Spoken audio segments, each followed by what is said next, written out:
Akụkọ maka enyemozu.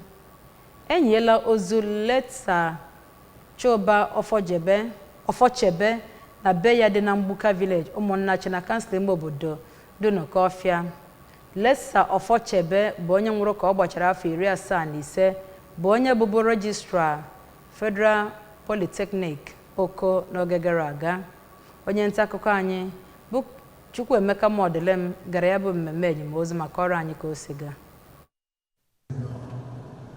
Njem ikpeazụ Maazị Ofochebe malitere bụ nke ejiri ụka malite na ụlọ ụka dị na Emmanuel Anglican Parish Umunnachi, ebe ndị na-ekwere ha ukwe jiri ezigbo egwu wee too ma kelekwa Chineke maka ezigbo ndụ o biri n'ụwa.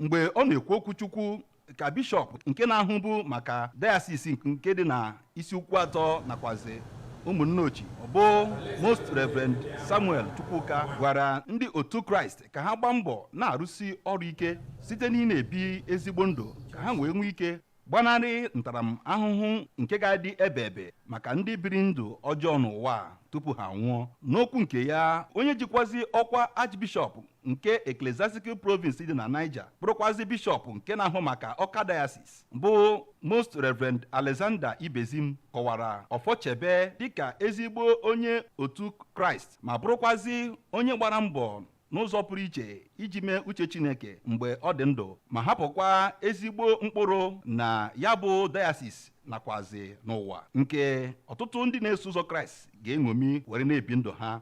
N'okwu ya, onye jigo ọkwa rektọ mahadum nke dị na Oko bụ Maazị Uche Onyegbu kọwara Maazị Ofochebe dịka onye maara ihe gbasara ọrụ nke ọma, na ọ bụ mgbe ọ na-arụ ọrụ na ya bụ mahadum dịka onye odeakwụkwọ ka ya bụ ụlọ akwụkwọ gara n'ihu nke ọma.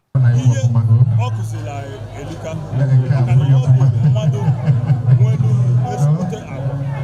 Ọ bụ onye dị very transparent. Ọ bụ onye gị na ya na-emekọ ihe ọ na-akwụwa aka ya ọtọ.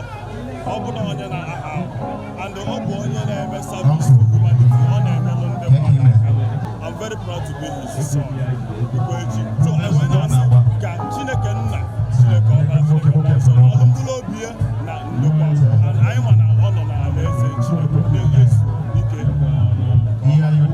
Ya bụ mmemme elimozu Maazị Ofochebe bụ nke ọtụtụ ndị echichi night bịara, bụrụ ndị sitere na diocese nke dị n'Ọka nakwazi Niger, ndị na-aga ụka na Emmanuel Anglican Church Umunnachi nakwazi ọtụtụ ikwu na ibe ya, ma gụnyekwaziara ndị enyi ya site n'Umunnachi. Abụ m Chukwuemeka Modelem.